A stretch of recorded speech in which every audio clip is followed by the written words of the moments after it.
I don't know if he can hear me. He's close. He's been following me for hours.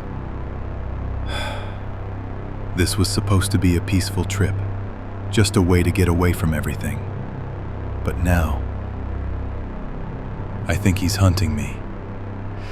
The sun's going down, and if I don't find somewhere to hide, I don't think I'm getting off this mountain alive.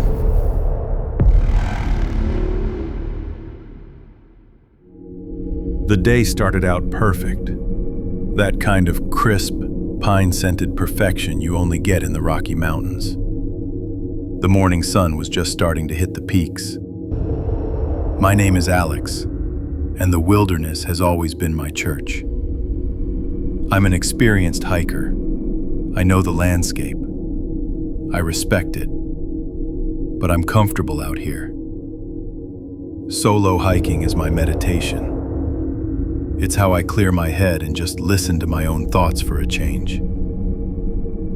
This was a 5-day loop I'd been dreaming about for years, through a pretty remote part of the Rockies. My pack was light, but I had all the essentials. I followed the rules, of course, told my sister my exact route and when to expect me back. After a final map check, I hit the trail. The first few hours were total bliss. I felt strong. The path was clear, and the only sounds were birds and the crunch of my boots. It was around noon when I saw the first thing that felt wrong. It was subtle, easy to brush off.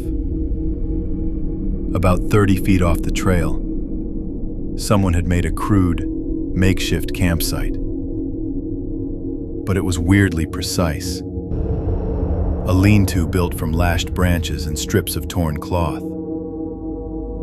What really got me, though, was a string of small, polished animal bones hanging from a branch. Like a wind chime. It was just unsettling.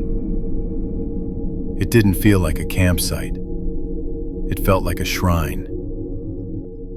I told myself it was just some artsy, eccentric hiker. I snapped a picture, shook off the weird vibe, and kept hiking. I really wish I'd turned back right then. The second day is when the peace just shattered. I'd made good time and set up my camp near a stream. As it started getting dark, I was filtering water when I heard a whistle. Not a bird. It was a single, clear human note that just cut through the air. A second later, it was answered from a different direction, and it sounded closer. I just froze. I wasn't alone. And whoever was out there, they knew I was here. I killed my little cooking fire immediately, plunging my camp into darkness. My heart was pounding. Every survival instinct I had was screaming at me. This wasn't some friendly hello. The whistles were signals. They were coordinating. That creepy feeling of being watched wasn't just in my head anymore. It was real. My hands were shaking as I packed my gear in total silence. I had to move, right now, in the dark. I ditched my route and scrambled off trail into the woods, using the faint starlight to see. I can't properly describe the feeling of being prey. Your brain just flips a switch. Every shadow is a person, every sound is a footstep. I was just reacting, running blind. I pushed on for hours, my lungs on fire, until I found a thick tangle of fallen trees and crawled inside. I didn't sleep. I just sat there, clutching my multi-tool, listening. Just before dawn, I heard it. Not a whistle this time, but footsteps. Slow, deliberate, on the ridge right above me. The soft scuff of a boot on rock, the snap of a twig. He was actively searching. I held my breath, praying he couldn't see me. The steps stopped, almost directly above me. I could feel in there, just this weight in the air. Time just stopped. Then, after what felt like an eternity, the footsteps moved on. When the sun came up, I knew this wasn't a hike anymore. It was an escape.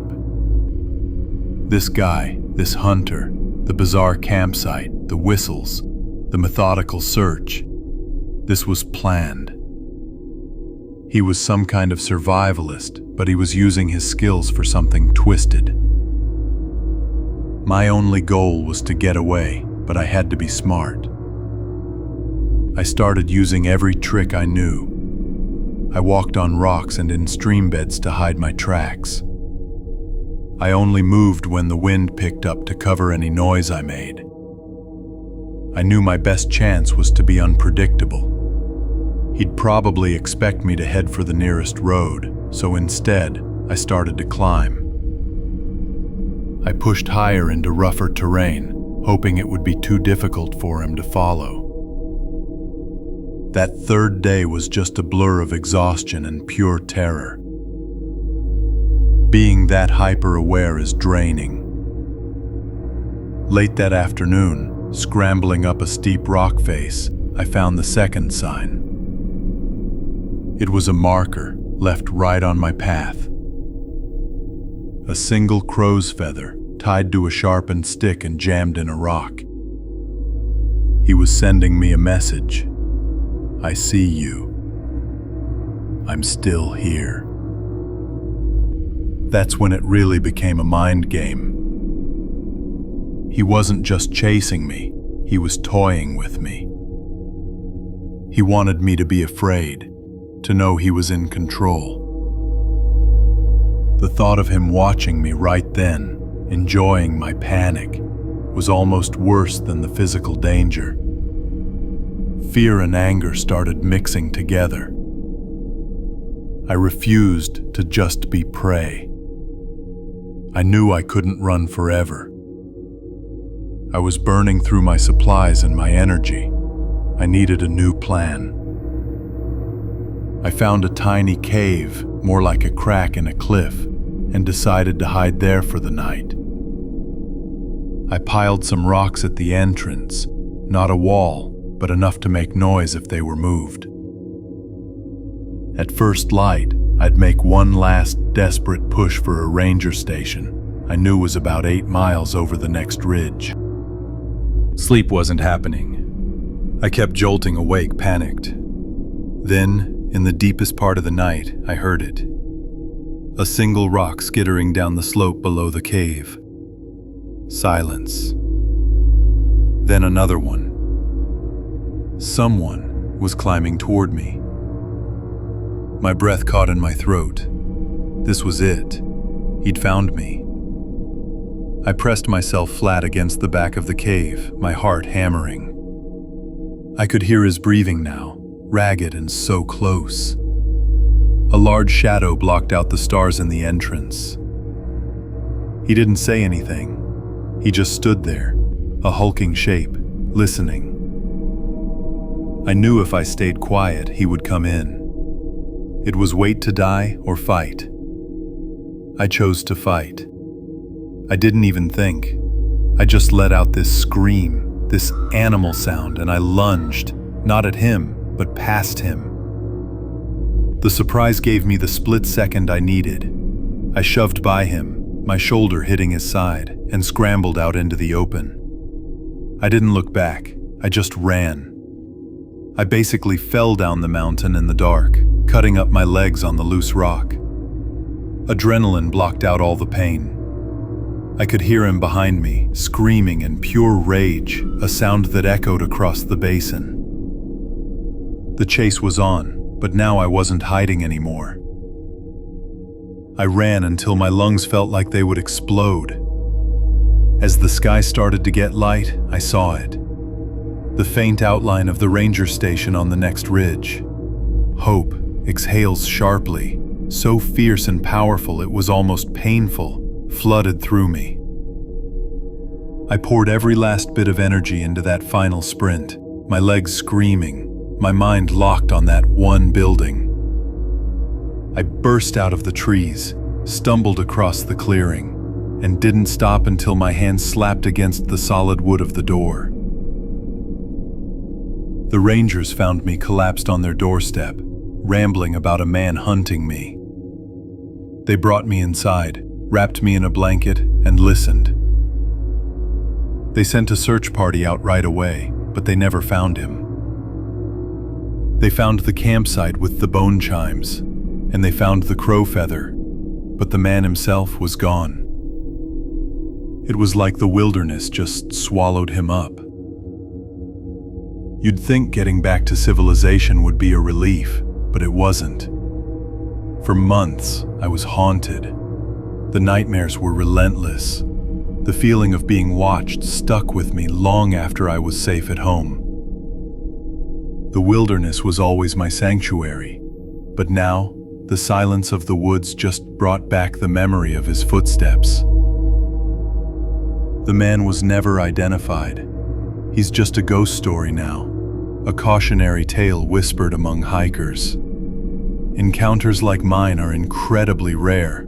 Experts in statistics confirm that the vast majority of dangers in the wild are from falls, weather, or getting lost, not from other people.